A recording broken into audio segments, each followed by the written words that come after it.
In this offensive episode, Ryan goes deep into a strategy that he has used since 2005 that is a secret to making money in property for the last 15 years. And yes, this works right now in 2020. Getting this one structure wrong can cost you £24,000 a year. If you want to understand the rules of business and where the money is made and lost, you need to listen to this episode. If you get any value from this episode, let Ryan know by leaving a review. Nothing but the truth on Tuesdays. Every Tuesday, you'll get nothing but the truth. This offensive and explicit episode covers current issues, trending topics, and more that will punch you in the face with the truth. If you can't handle that, don't listen, because Ryan does not hold back. And if you're up to no good, we're watching. Hey podcasters, so I hope everybody is well on this fine afternoon. What are we? Where are we, in fact? Friday, 3rd of July. Do you know what that means, everybody? 3rd of July, Friday. We are one fucking day away from the lockdown being lifted. Bars, restaurants, hotels, cafes, sitting outside. Oh my God, I cannot wait. I cannot wait. Anybody else got that feeling, that Friday feeling, the lockdown feeling? Excuse me, coming to an end. I'm so excited. I mean, obviously it's terrible, everything that's happened, and our hearts go out for everyone's family and friends and relatives who are, infected or affected, not infected, well, infected and affected, to be fair, by the coronavirus, which is shit. It's shitty. But putting that to one side for the moment, what I mean by that is, on a positive note, the lockdown is being lifted tomorrow. Literally tomorrow. I cannot wait. I cannot wait to just be sitting outside in the sun with my laptop, with a coffee, a nice double espresso, a little bit extra water, a centimetre or an inch of water on top, and then an ice cube. So it's like a nice long black sitting there outside in the sun, shorts on, shirt on, shoes on, laptop, earpiece in, headphones or the Apple EarPods, working away, sunglasses on, having a nice cigar sitting outside. Some lovely sparkling water with lots of lemon, and then maybe a tiny little dessert to go with it. A little bit of cake, sponge cake, chocolate, maybe even a little tart. I don't mean tart as in a tart, like nighttime tart. Pick one up on the corner, absolutely no way. I'm talking about a tart, just like a nice tart to have and to eat with the ice, the ice cream and with the coffee, and then with the cigar, with the sparkling water, and especially the Cuban cigar. I'm so looking forward to that. I mean, that used to be my office. Basically, that is my office, but it's been closed for a very, very long bloody time because of the coronavirus, which once again is a terrible thing. Now, what I mean by that is... Oh, I'm just doing a bit of overtaking in a 50 zone. Apologies for that. Now, what I mean by that is I have got an office, of course. It's in London, Westminster, right on the edge of Belgravia. But the thing is, and I do enjoy going there, it gets me all fired up and all buzzed up and everything else. We share the office or the building with the Telegraph as well. Their office is there in the same building. Now, I love that environment. It, picks me up, it inspires me, makes me want to do more and grow and build and everything else. But I also love the freedom, the flexibility of being outside in the sun, on a balcony, decent wine bar, decent hotel, being able to smoke a nice Cuban cigar, being able to have some coffees and meet some people and, close some deals and look, everything else that goes with just running a company. You know what I mean. So I'm so excited about tomorrow, and I can imagine you guys are the same. So where am I right now? What has this got to do with you, and how will this benefit you?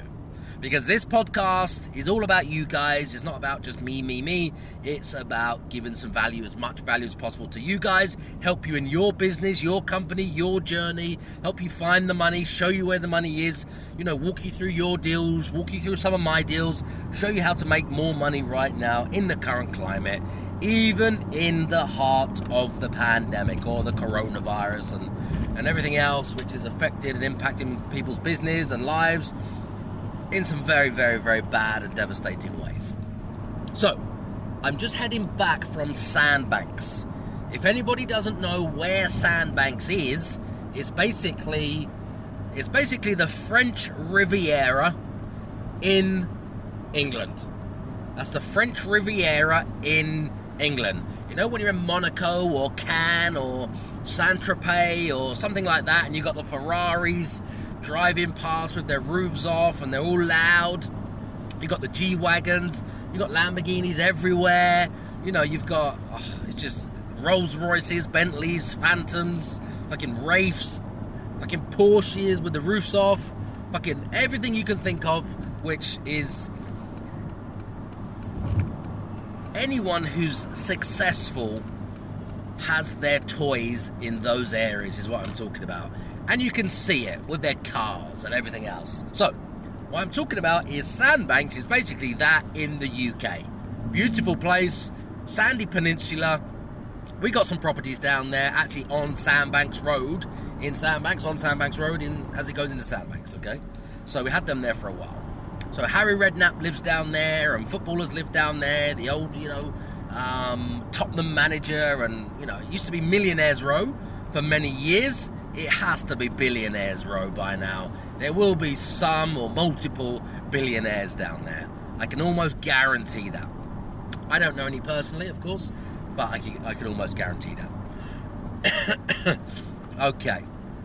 So first of all, this is the second take of this episode, because as I'm driving back and I'm recording this, the batteries have run out on my H1N.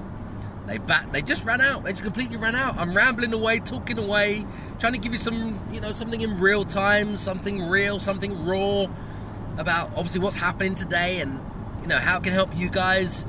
And then I look down into my Uber mobile phone holder, so I feel like an Uber driver. I've got one of those things that stick on a window, and I put my phone in there, but now the H1N is in there. Okay. So anyway, feel like an Uber driver. My mic is in there right now, so I'm recording away, and then I look down, and then guess what? The light's gone off. The light has gone off because the batteries have run out. So change the battery, second take. I don't know how long it recorded for, I have no idea. So we're back in business, back in the game. Okay, so heading back from Sandbanks. The reason I went to Sandbanks is, like I just said, we've got some deals in Sandbanks and all around in that area. They're deals that my business partners for the last couple of years have been finding, putting the deals together. I've been helping them, holding their hand, sharing whatever they need, whatever information. Now they're up to speed.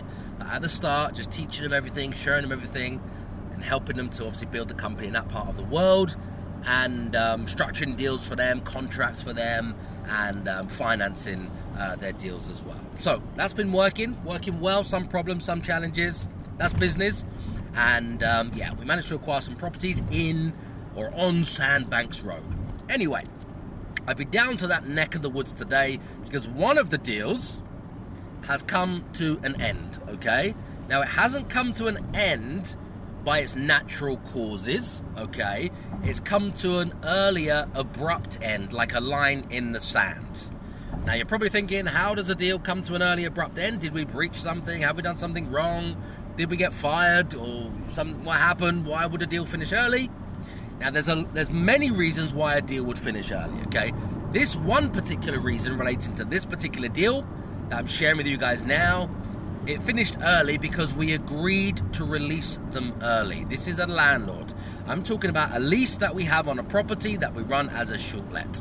So if you haven't been listening to these episodes, the mantra is every £1,000 that everybody listening to this, everyone I'm working with, my property deals, every £1,000 of rent we pay out, we collect around £3,000 every single month.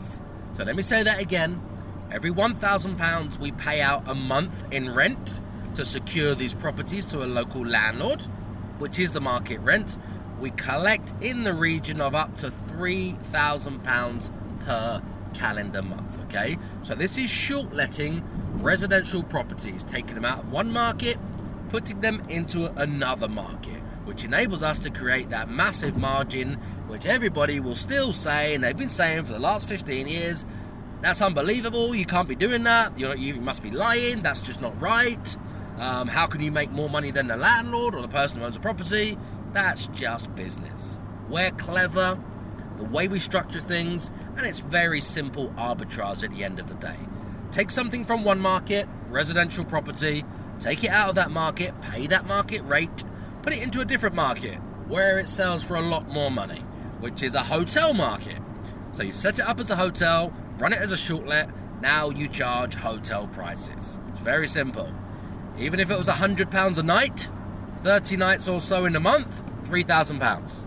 Let's assume the rent was £1,000, that's £1,000. These rents are a lot more than that. The rents are right maybe £1,000, but the revenue, is a lot more. So it's around about £150 a night, something like that, okay? So much higher, in fact, much higher. So we're working on the premise that every £1,000 of rent we pay out, we get to exchange that and collect around £3,000 per month, which is a reason why every single week, every single day, I go out shopping for properties, with agents, with developers, with landlords, with landladies, with friends, with colleagues, with anybody who's got access to anybody who has a, property to rent. Because even if they get paid the full market rent or a bit more, I know that my system, my model, my business, which has been running for a very long time now, 20 years, I've been doing this, 2 decades, and it works. It just works. It just fucking works, and it works fucking well, okay? Pay 1,000, collect 3,000. Pay 1,000, collect 3,000. Pay 1,000, collect 3,000. Pay 1,000, collect 3,000. Are you getting this? Are you getting this, everybody listening? Pay 1,000, collect 3,000. It's that fucking simple.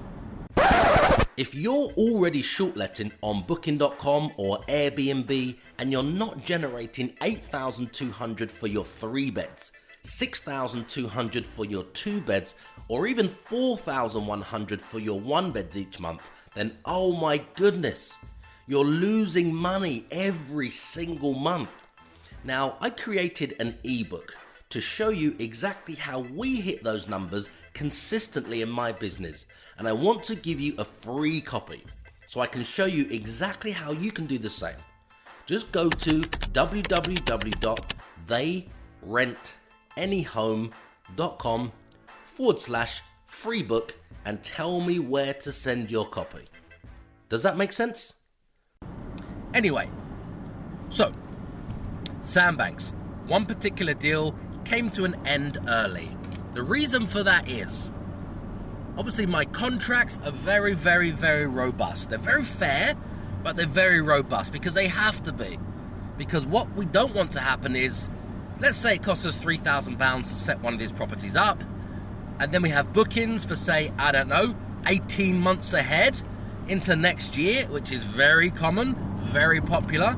We can't just have the landlord just changing their mind and saying, actually, do you know what? I just changed my mind, and I'm going to take the property back now. It's not like that. Fuck that. It's not just like giving it to a letting agent, and when you give them 1 month's notice and say, I don't want you to manage anymore, I'm going to manage myself. Fuck that. It's not that. We have no interest in doing that. Signing up for some deal and it's just flaky and at any minute it could just stop. We're going in, we're going all in, or we're not even bothering.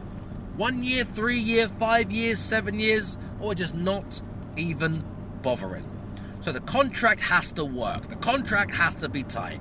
No Mickey Mouse contract, get it off a friend, borrow it, pump it around the internet, everyone's played with it, altered it, or someone's downloaded it for free from fucking some DocuSign or cheap docs, legal docs, whatever doc, big doc, whatever it is, I don't fucking know.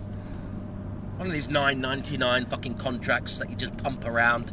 It might be cheap, okay, and look good.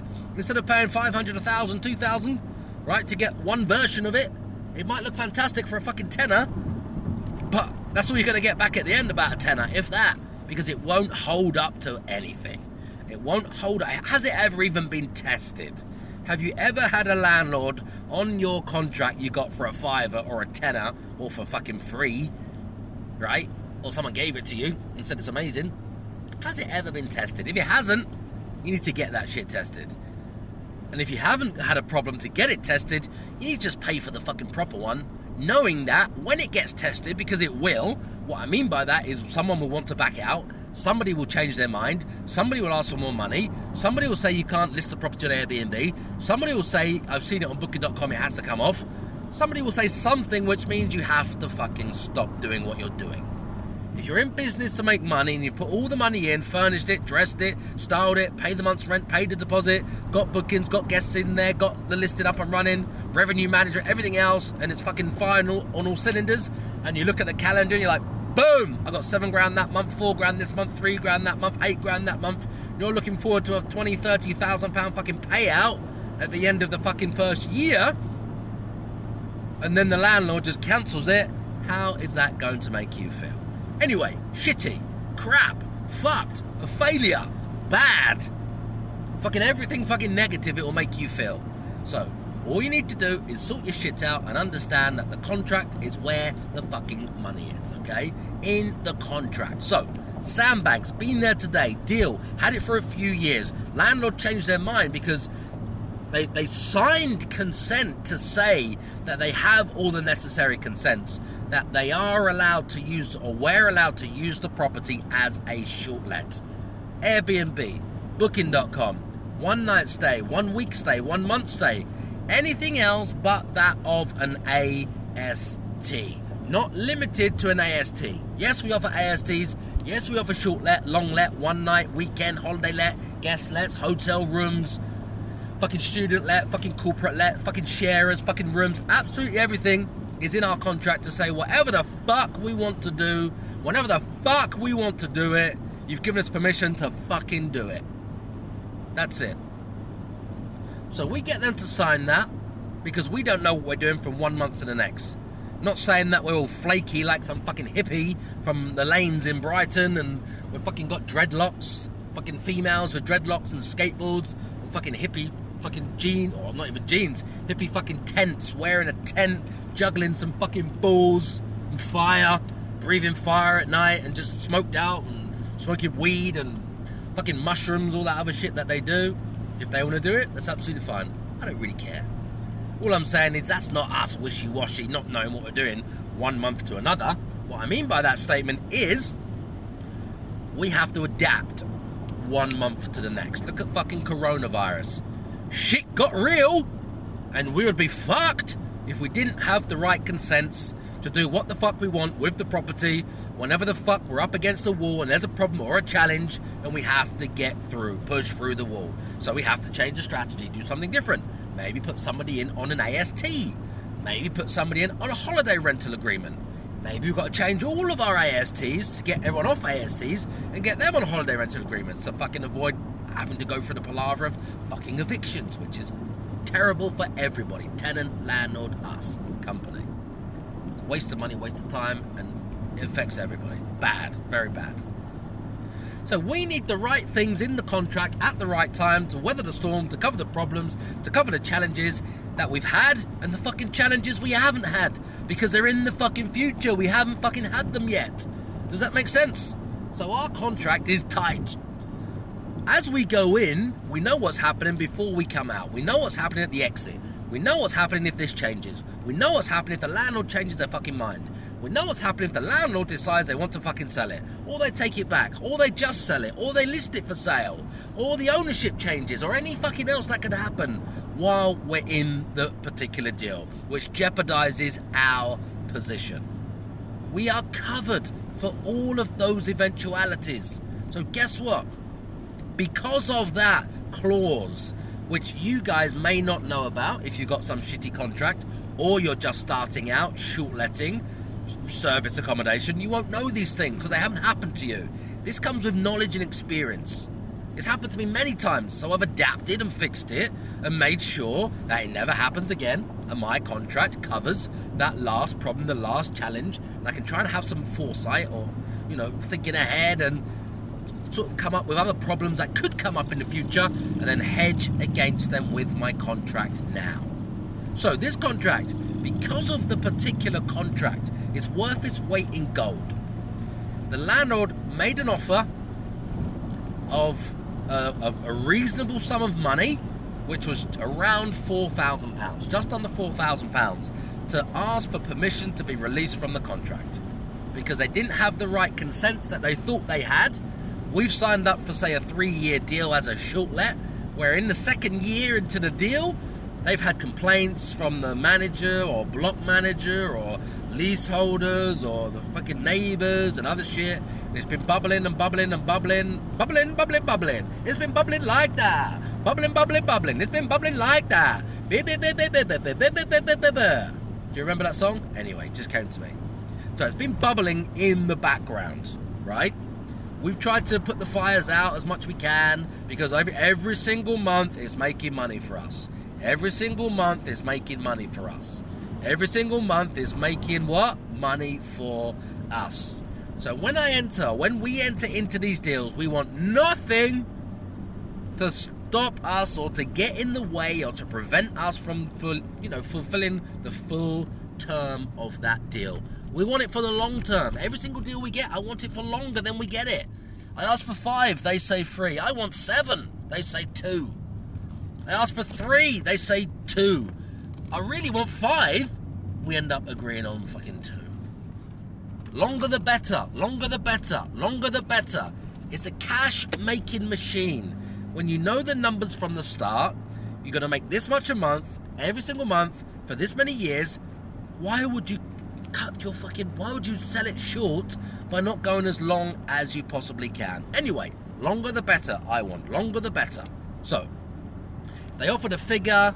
It was a bit lower. It came up. It went up a bit. It went down a bit. We tweaked some little things. In the end, we settled for just under $4,000.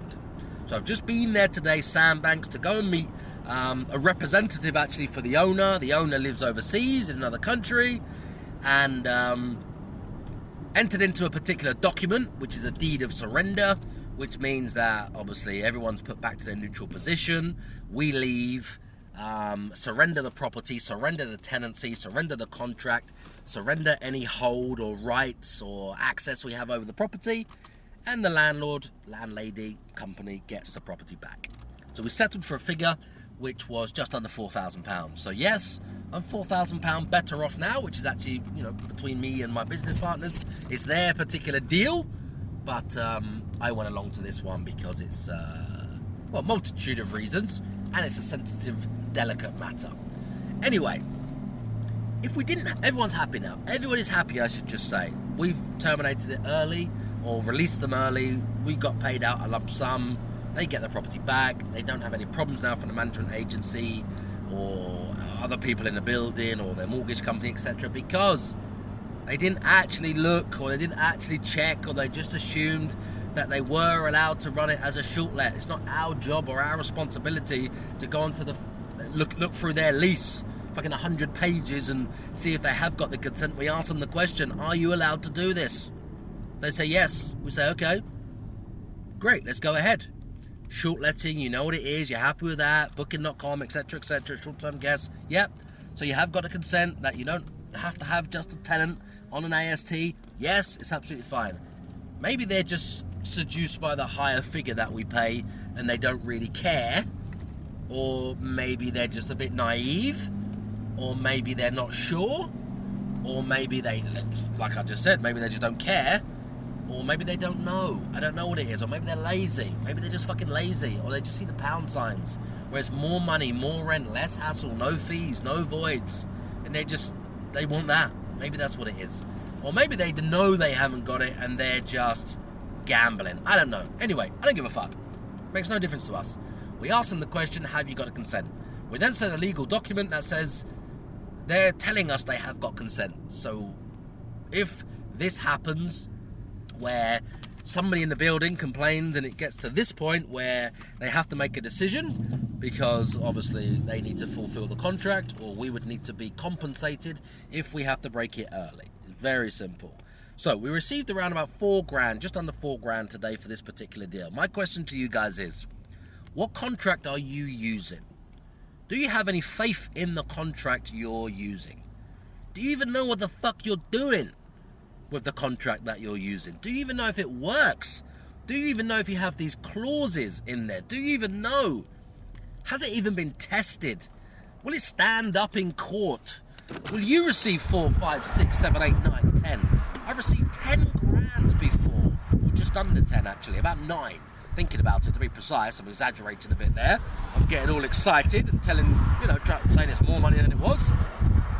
I got about 9 grand from a lawyer, as it goes. A lawyer on, guess what?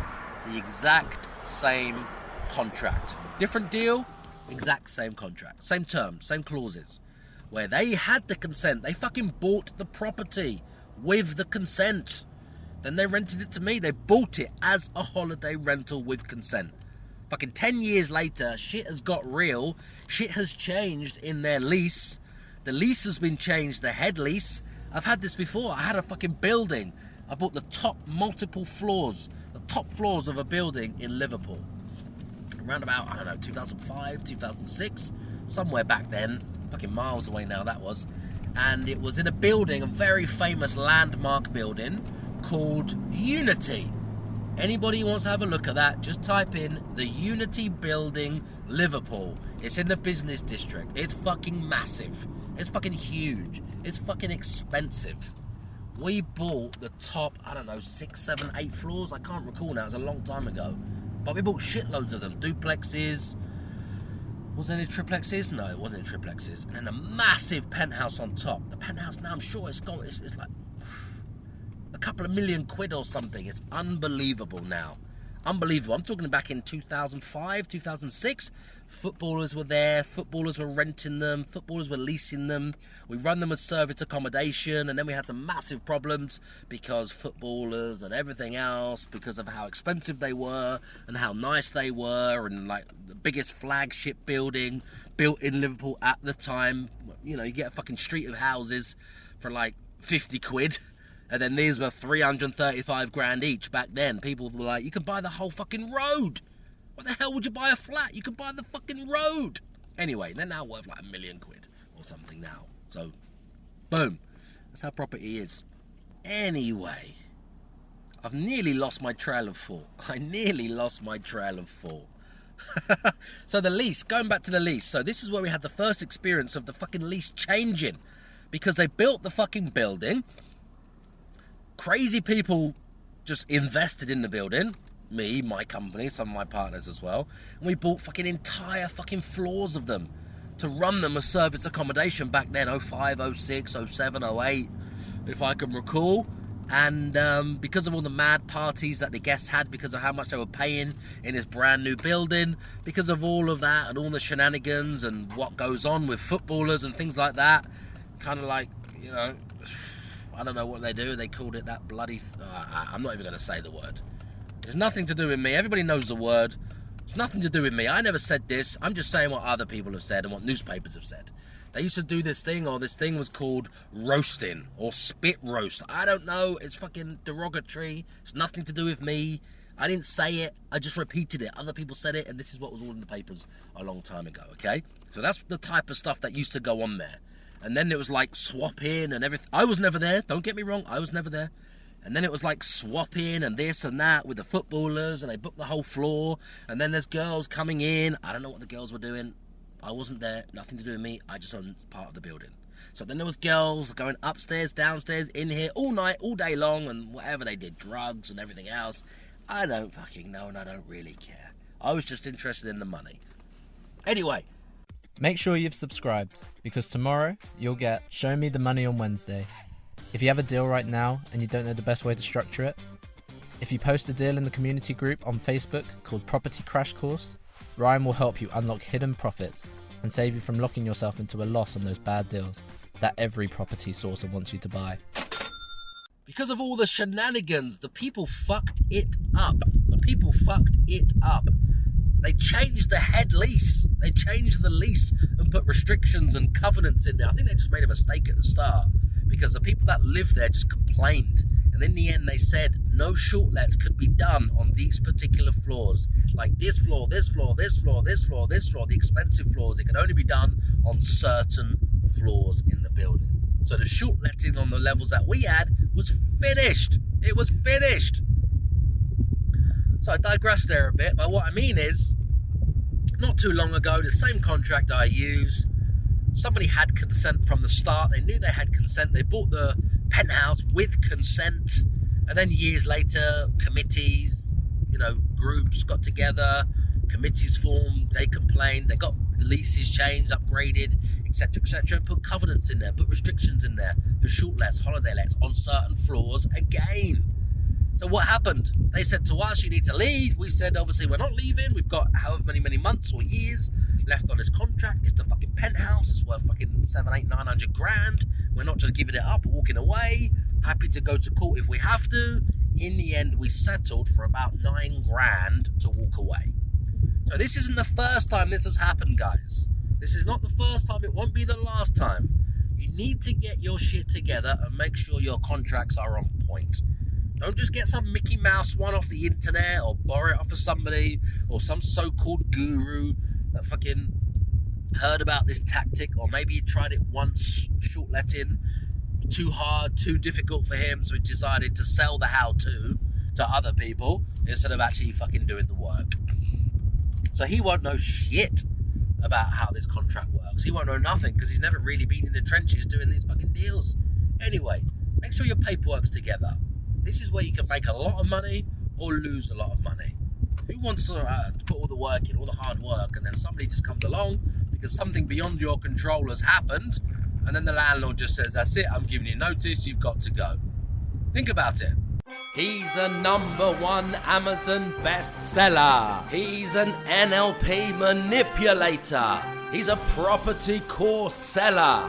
He's a Lamborghini driving multi-millionaire property guru.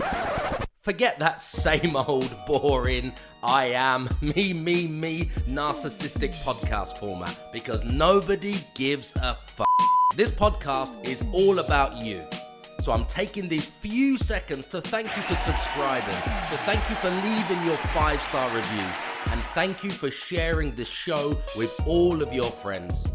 My team and I will keep bringing you these episodes and answering all of your burning questions in my Facebook community group called Property Crash Course. If you can just keep telling all of your friends about this show.